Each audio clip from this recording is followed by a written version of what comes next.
Hi, my name is Bill, and today I'm going to be showing you how to replace your stovetop grounding screw. The reason why you would have to do this is because the screw is damaged or missing. For this repair, we'll be using a putty knife, a short Phillips head screwdriver, a regular size Phillips head screwdriver, a pair of needle nose pliers, and 2 pairs of channel locks. Warning: before doing any repairs, please disconnect your power source. So this is the stove we're going to be using for this repair. It's a Whirlpool. Keep in mind, yours at home might be a little bit different than what we've got here, but the same techniques should still apply. The first thing you want to do is make sure you turn your gas off.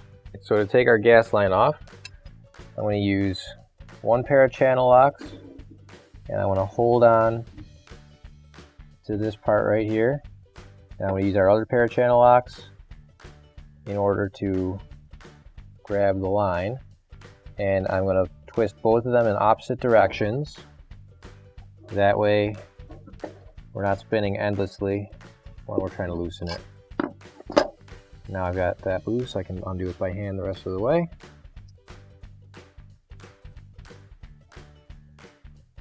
So the next thing we're going to do is remove the grates from the top of the stove, as well as the burners and the burner caps.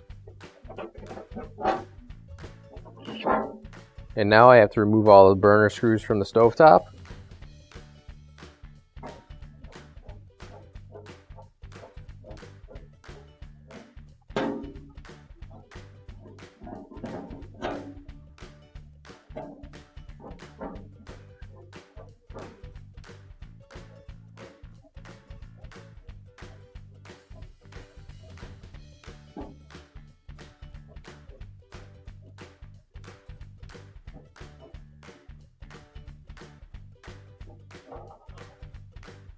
Now that I've got all the screws off, I'm going to be using a putty knife, sticking it in the side right here. There's going to be a little clip. Push it in on it, and lift up on the stovetop. We're going to find that clip, push in, and lift up. Now I'm going to pull the stovetop back, making sure that you lift up on it to get over the lip of these tabs right here. So this is our grounding screw right here. I'm going to be using a short screwdriver to take this off. If you want though, you can also remove all of the igniters in order to use your longer screwdriver if you don't have a short screwdriver.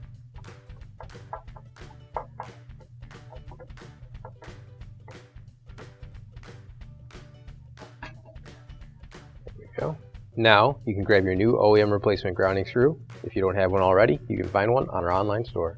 All right, so I'm going to make sure that I thread the screw through the grounding wire here, and then put it into the hole. And I'll give it a couple turns so it stays in there, and now I'll screw it in the rest of the way with the screwdriver.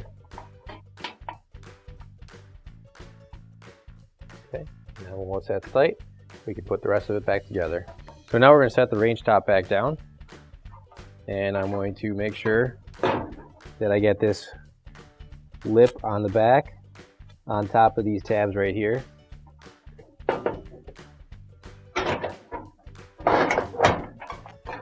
And once I do that, just make sure it's nice and flush against the back, and push it down so it clips in.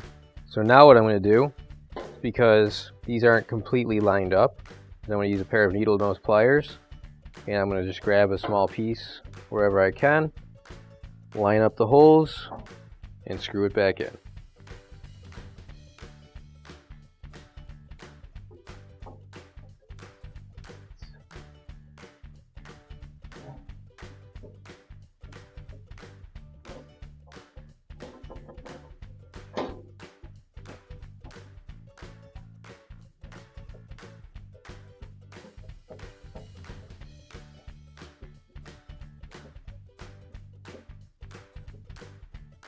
Now that that's all screwed down, I can put our burners and burner caps back into place.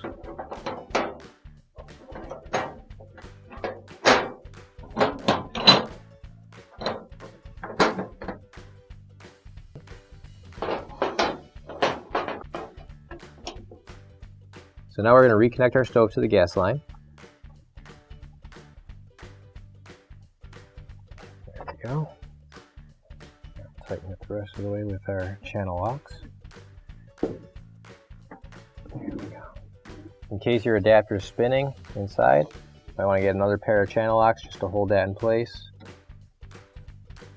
And then you can tighten it the rest of the way. There we go. And now we can turn our gas back on. And your repair is complete. Finally, don't forget to plug in your appliance.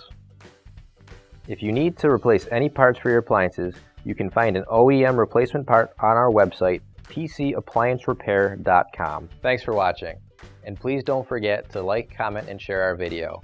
Also, don't forget to subscribe to our channel. Your support helps us make more videos just like these for you to watch for free.